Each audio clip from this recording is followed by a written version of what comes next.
Me Bueno, cuentan. ok, gracias. Bueno, muy buenos días. Entonces damos inicio a la charla, enfoque del tratamiento en el esguince agudo del tobillo. Dentro del contenido vamos a tocar temas de definición, epidemiología, anatomía, los mecanismos de trauma asociados, clasificación, presentaciones clínicas y el tratamiento. Pues debemos considerar que es un tema importante el hablar del esguince de tobillo porque es una lesión frecuente y dependiendo del correcto tratamiento, pues va a permitir que se disminuyan los problemas o las complicaciones a largo plazo en estos pacientes. Y esto, pues, digamos que surge a partir de un diagnóstico preciso, que el tratamiento sea oportuno y en el tiempo que se requiere en cuanto a la cicatrización de la fibra del ligamento para optimizar el rendimiento, sea de un paciente atleta deportista o un paciente común. Nos consideramos que el esguince es esa ruptura total o parcial de una o más ligamentos del tobillo, como vamos a ver más adelante algunos de los complejos, y va a tener esa triada característica de dolor, edema y limitación funcional. Se considera que es la zona media del ligamento la que más se va a ver afectada. En cuanto a epidemiología, se considera que es una de las primeras para la población general. Una de las primeras causas de consulta para el servicio de ortopedia, se presenta un esguince por cada 10.000 personas al día, ubicándose entre la segunda y la tercera década de vida con prevalencia de los 18 a los 34 años. Para el ambiente deportivo, pues se considera que de un 25 a un 30% de estas lesiones en cualquier escenario deportivo van a estar asociadas al esguince, siendo esta la más común y llegando hasta un 45% en prácticas deportivas de contacto, salto, llámese voleibol o fútbol, por ejemplo, y el 75% del complejo lateral es el que va a estar más implicado. Y en población general, se considera que hasta el 70% de la población general ha presentado algún grado de esguince en su vida, el 12% de estos van a asistir a servicio de urgencias. Sin embargo, en otros estudios pues reporta que hasta el 50% el paciente hace un manejo, digamos que bajo su voluntad y no asiste al médico. Estas cifras pues han arrojado las consecuencias y es que llegar hasta un 44, casi la mitad de todos los grupos analizados, de presentar déficits funcionales como la inestabilidad articular, osteoartrosis, después de el primer año, los 12 meses de presentado el trauma. En cuanto a anatomía, pues debemos entender que son tres complejos ligamentarios importantes, llámese la sindesmosis para los esguinces altos, complejo medial, esguinces mediales y lateral, que ocurre entre un 70 y 90% para el complejo lateral, y estos están organizados pues de la siguiente manera para recordar rápidamente anatomía. La sindesmosis va a estar estabilizada por ligamentos tibio-peroneo anterior, el posterior, que son inferiores, recordar que hay superiores, el interóseo transverso y el quinto elemento que es la membrana interósea. Para el complejo lateral, medial, perdón, pues la tibia tiene con su unidad ósea que es el malleolo medial, el componente del ligamento deltoideo que se dispone a manera de abanico en dos planos, uno superficial y otro profundo, desde ese malleolo tibial hacia el escafoides, astrágalo y calcáneo. El fascículo profundo es el principal, se considera que es el principal estabilizador medial. Y en el caso de hacer una ruptura o algún tipo de lesión, el astrágalo tiende a hacerse o a irse en valgo. El profundo, como lo dije anteriormente, son dos unidades, tibio astragalino, o sea, anterior y posterior,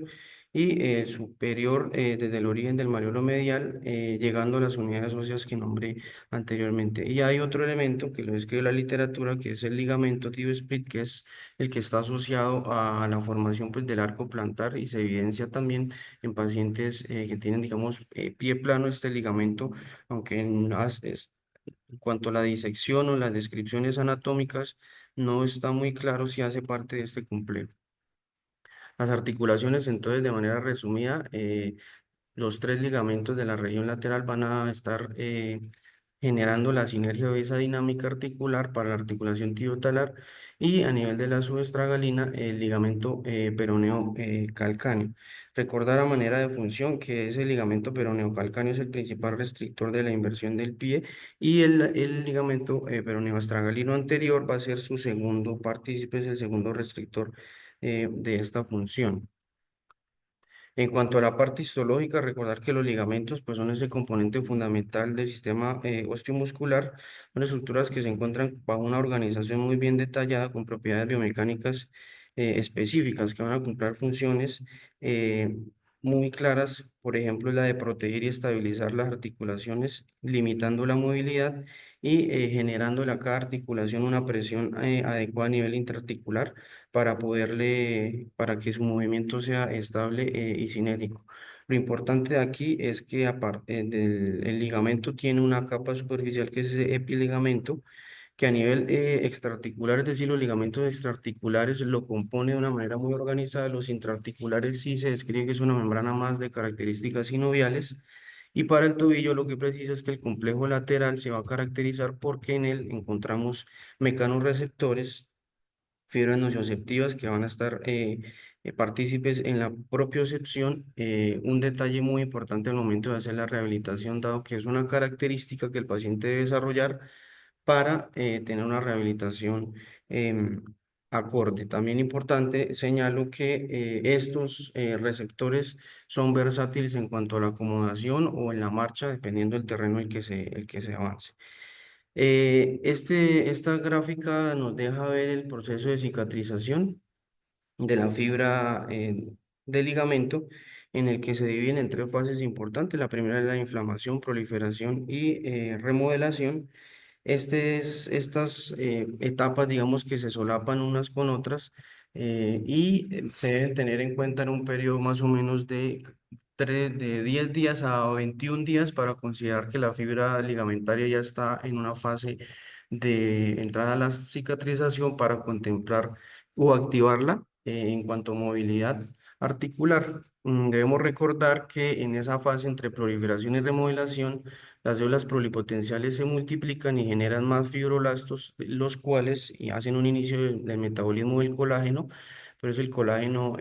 tipo 3 distinto al nativo que es el tipo 1, y ese tipo 3 pues no va a tener las mismas características, va a tener características de menos resistencia, menos fuerza, y si no se hace un adecuado manejo de los movimientos, es en esta fase donde queda esa cicatrización del ligamento obliterada y genera una inestabilidad del mismo.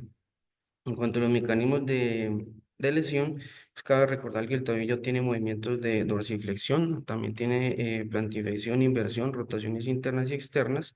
y depende de la posición del tobillo en su momento y del pie y la fuerza que aplica para generar un tipo de lesión. Lo más típico encontrado pues es la supinación y abducción para el complejo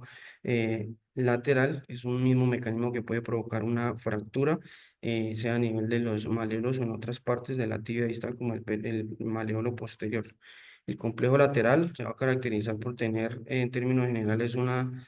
fuerza en supinación, aducción, rotación interna y plantiflexión, y para el medial ya lo va a hacer lo contrario, que es la pronación, la abducción y rotaciones em, externas, como vemos aquí en la imagen, la 1 y la 2 sea para el componente lateral o para el componente medial. La literatura describe un concepto y es la predisposición, que considero que es un dato no menor y que creo que se desprecia al momento de hacer intervención pues en la población general. La literatura describe que tenemos factores de riesgo intrínsecos y extrínsecos, y a su vez sean modificables o no. Los describe como los modificables, que son el rango de movimiento en el paciente presenta en sus articulaciones, el nivel de propiocepción previa a a la lesión y la capacidad que va a tener para restaurarse en esa característica, qué tanto desequilibrio postural, índices de masa corporal, que está asociado, según la literatura, a índices de corporal alto, pero para no tener una adecuada rehabilitación, porque entran en contradicción, dado que índices de masa corporal bajos, digamos que no tienen una asociación con lesiones tipo esguince. Y los no modificables, claramente, si es de sexo femenino, si hay historias previas de esguince, aunque no se tiene claramente como un factor de riesgo, dado que hay pacientes que tienen una recuperación adecuada y aunque tengan esguinces previos, pues uno próximo no le va a causar la misma tipo de lesión. Y factores extrínsecos modificables, pues es el tipo de deporte que va a tener el paciente del atleta, y los calzados como tacones altos, que serían ese factor claro para las mujeres. Y no modificables, si son atletas masculinos, que digamos que se ve distinto en cuanto a la población infantil, dado que son más activos. En este escenario se ha visto un mayor número de casos en las niñas, dado que pues, la población infantil últimamente la que inicia a tempranas edades las actividades deportivas. En cuanto a la clasificación, cuando se revisa la literatura hay diversas, pero tienen un factor común y es que analizan la presentación clínica, la función que va a tener el paciente y qué tanto está predispuesto a iniciar una rehabilitación o un tratamiento funcional. Como lo vemos en este cuadro, esta clasificación corresponde y está adaptado del American College del pie y tobillo. Es una clasificación no tan reciente, sin embargo, se prevalece. Junto con esta, que sí es más reciente, que se atribuye una observación más objetiva o que toca y enuncia los grados de manera específica como la anterior, pero teniendo en cuenta la disminución de los grados de movilidad. Si estamos hablando de un grado 1, como bien lo conocemos, sería esa lesión parcial de ligamentos sin una pérdida funcional importante. Si va a tener una limitación, pero va a ser leve al momento de caminar, va a ser un apoyo. El edema, pues se va a evidenciar, el tejido congestivo va a estar de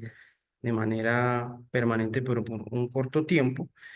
Y vamos a tener una disminución de movimiento de más o menos 5 grados con el edema de 0,5 o menos. En el grado 2 esa limitación en cuanto a la marcha o la depiestación va a ser mayor, el tejido consentido se va a manifestar de una manera más labrada, el hematoma va a ser característico sobre esa región lateral o extensión hasta el antepié o retropié, disminuyéndose ya grados entre 5 y 10 en cuanto a la movilidad y el edema superando ese centímetro de manera circunferencial. Y el grado 3 es cuando ya se pierde la totalidad de esa función en cuanto de pedestación y marcha y ya accede a valores de más de 10 grados en cuanto a las pérdidas de movilidad y el edema más de 2 centímetros. En cuanto a la clínica,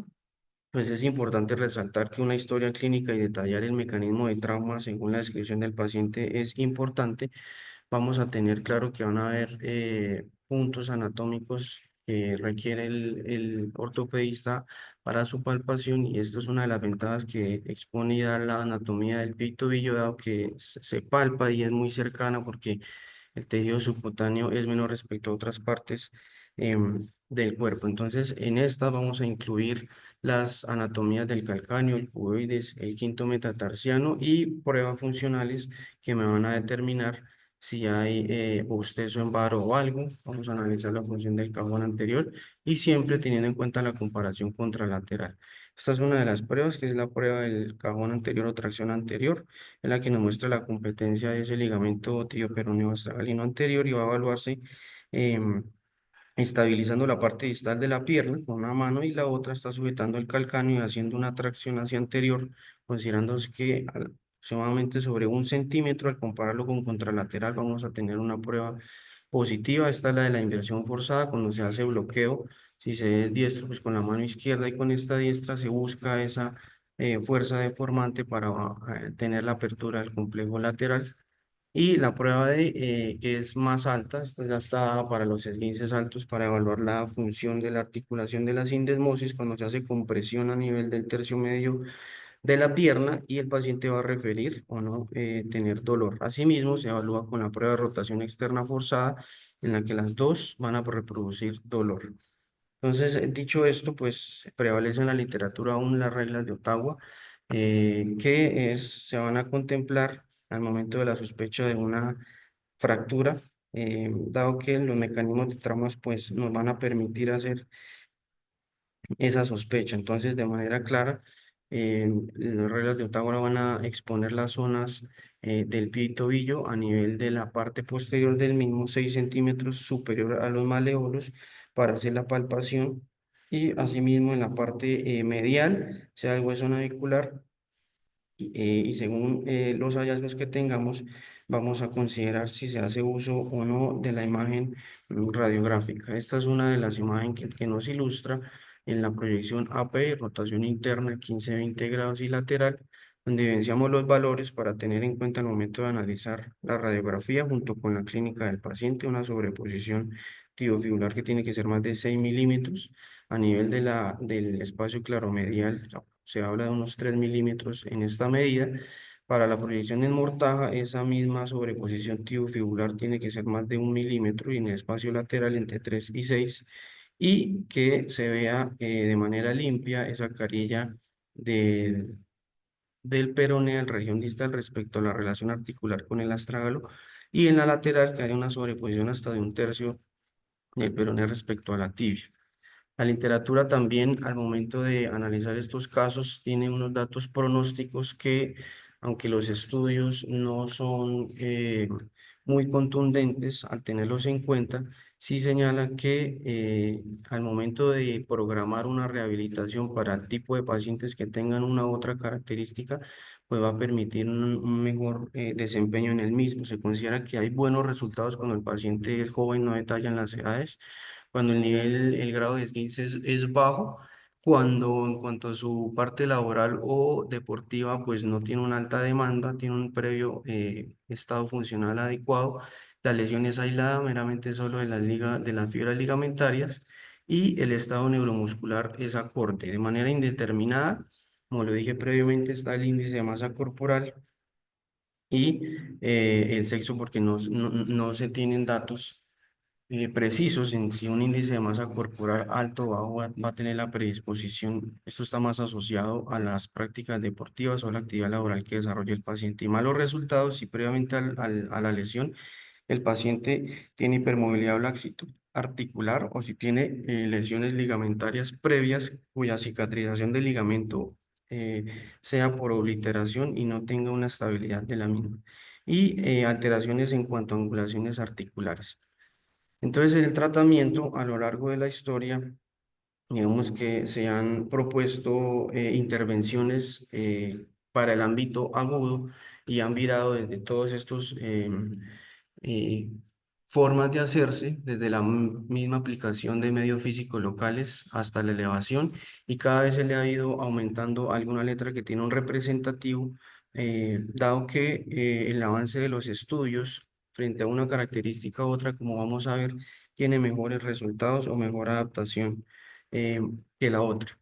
Estas van a estar enfocadas a hacer una asistencia dentro de las 72 primeras horas. Lo ideal es ir pensando en una carga óptima para ese paciente y si se evalúa es el uso o no de los medicamentos AINES, porque recordemos que en la cicatrización de la fibra ligamentaria pues hay fases, por ejemplo la inflamatoria, en la que aunque genera un tejido congestivo se va a requerir de las moléculas para que la cicatrización se promueva y sea la ideal. Y el uso de estos, pues, entraría a ser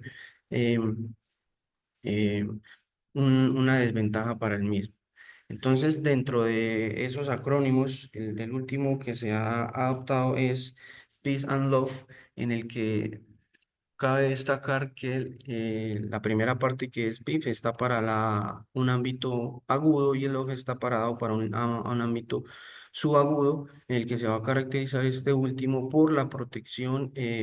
perdón, por la intervención hacia el paciente y ver no solo tenemos el enfoque a nivel articular, sino otros sistemas que también estén activos para garantizarle una rehabilitación adecuada. Entonces, iniciamos con la letra P, que es la de, hacen referencia a la protección de esa articulación, en donde el cargue o el descargue de la misma, pues se va a tener restringido durante las primeras 72 horas. Esto con el objetivo de minimizar el sangrado y prevenir la distensión de las fibras lesionadas y reducir un agravamiento de un esguince, por ejemplo, grado 1, que se pasa a ser grado 2 al momento de la rehabilitación. La E, consideramos que sigue siendo la misma característica de elevar la extremidad por encima del corazón para favorecer el flujo de ese líquido intersticial por fuera de los tejidos y disminuir el nivel congestivo para que, asociado a la disminución de dolor y asociado a mejoras en la movilidad articular. En cuanto a los AINES está descrito asociado con las crioterapias. Se considera que estas moléculas deben hacerse con un uso prudente, no de manera excesiva ni bajo los protocolos de tomar cierta molécula por más de 5 o 7 días, porque hay que relativizar en qué periodo de la rehabilitación va ese paciente. En cuanto a la crioterapia, pues tampoco se debe exceder su uso, dado que se pierde la característica de la angiogénesis, que es una de las, a nivel histológico, cualidades que requiere el tejido para que su rehabilitación sea óptima. En cuanto a la compresión, si se siguen hablando de que esa presión mecánica externa, mediante sea vendajes o cintas, va a ayudar a limitar el edema interarticular y esa hemorragia tisular. Sin embargo, pues hay estudios contradictorios porque la compresión, pasado cierto tiempo, va a traer unas desventajas para el paciente, y esta sí va a tener una mayor ganancia o funcionalidad cuando se hace con el inicio de un apoyo funcional, involucrando en la terapia ejercicios, sean isométricos o isotónicos.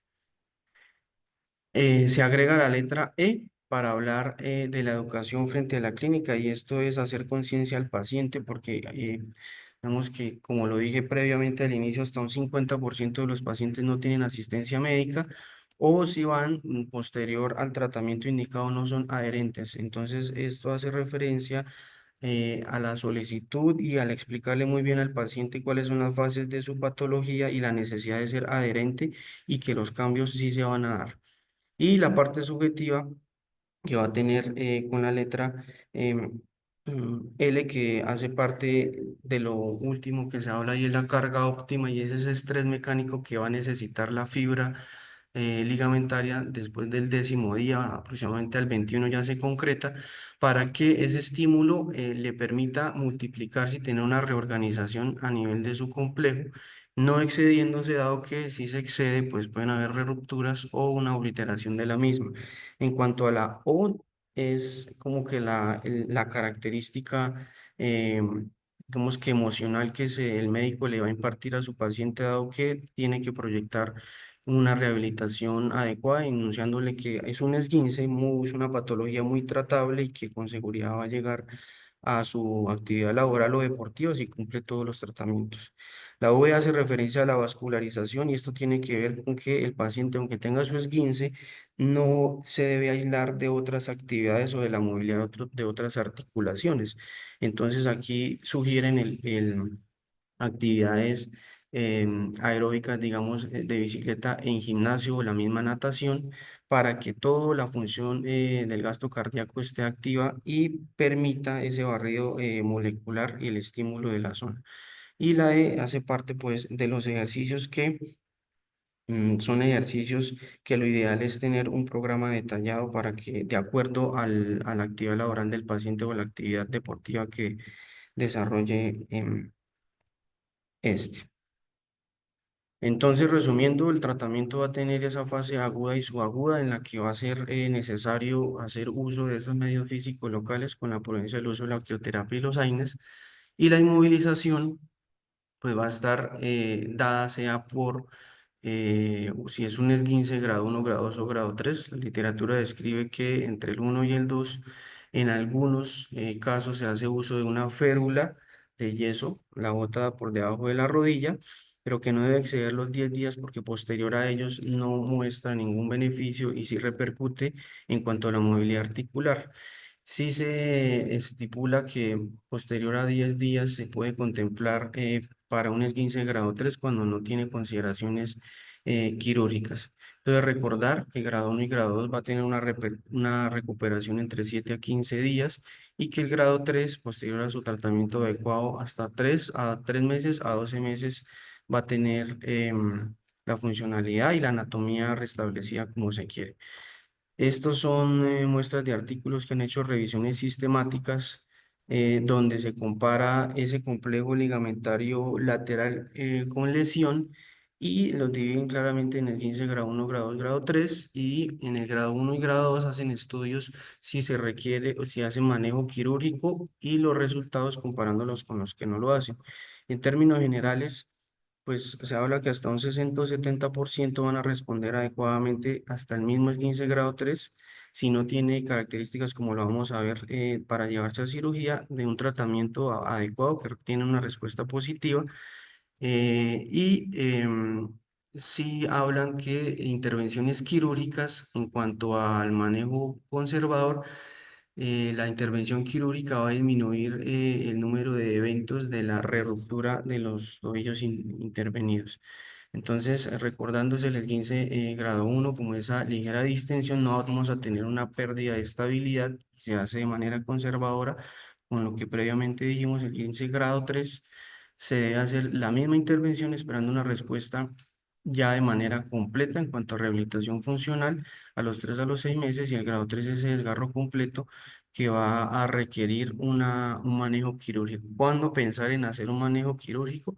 Cuando previamente hay una falla de ese manejo conservador o esas esguinces están asociados a avulsiones de las regiones de los ápices de los maleolos o asociados a lesiones osteocondrales. Cuando se evidencia posterior a la valoración primaria un pinzamiento de la región anterior y lateral, o si hay un dolor frente a la carga o a un programa bien establecido de rehabilitación por encima de 12 semanas. También se establece que de manera objetiva cajones anteriores más de 1 centímetro después del tratamiento, y la prueba de forzar el varo más de 15 grados también hace pensar en tobillos inestables para llevarlos a manejo quirúrgico sin desmosis por encima de 2 milímetros y que tenga la incongruencia articular frente a la imagenología. Entonces aquí vemos una serie de imágenes que nos dejan ver cómo están alterados los ángulos talucros respecto a la relación del astrágalo y la parte distal de la tibia, y cómo una prueba de cajón se hace positiva cuando se hace el bloqueo de la tibia y se hace la tracción hacia la parte anterior. Y a nivel de la cisdesmosis, como en apoyo, se hace esa apertura completa de la región medial y de la relación tibio-peronea. Entonces, en cuanto a la rehabilitación, lo ideal es tener una duración de 3 a 6 meses, y lo divide la literatura, se puede hacer en 3 fases que van muy de la mano con las fases de la cicatrización o el nivel histológico que se describió previamente. El primero es esa fase de modalidad, va a ser pasiva, hacer una descarga desde la misma etapa aguda, donde se va a promover es el estiramiento menor del complejo tendinoso, eh, en conjunto con la compresión se le puede pedir al paciente que haga ejercicios donde se mantiene contra la gravedad el tobillo, haciendo siluetas sea de letras o números para promover el movimiento. La fase 2 ya es esa movilidad activa con carga, cuando ya desaparece el dolor. La literatura sí es clara y es hacer ingreso en esta fase a los pacientes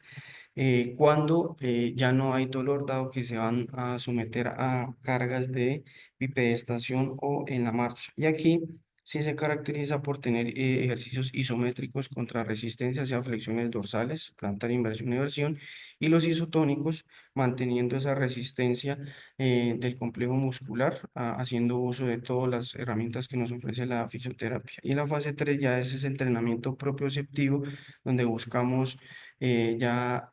potenciar la coordinación junto con otras articulaciones o el equilibrio del paciente, como lo dije, para promover la propiocepción y darle confianza al paciente al momento de hacer marcha por diferentes niveles de terreno. Entonces, como conclusiones, debemos considerar que el esguince de tobillo agudo es una lesión muy común. El 80% de todas las lesiones del tobillo se atribuyen al esguince, dado al complejo lateral, que es muy importante tener la historia clínica y el mecanismo de trauma junto con el examen físico claro, porque es el que nos va a determinar hacer un adecuado diagnóstico y planteamiento en el tiempo de la rehabilitación. En términos generales, hacer un inicio pronto, porque esto va a asegurar el control del dolor del tejido congestivo y va a promover que no se generen, digamos que, posibilidades de rigidez o de desgaste muscular, que a la larga son los dos elementos que van a limitar la adaptación a la práctica deportiva o laboral del paciente. Dentro del manejo conservador se debe contemplar la inmovilización por debajo o por encima de esos 10 días, dependiendo el caso, y el manejo quirúrgico, como lo dijimos, debe tener características específicas para hacerlo. Gracias.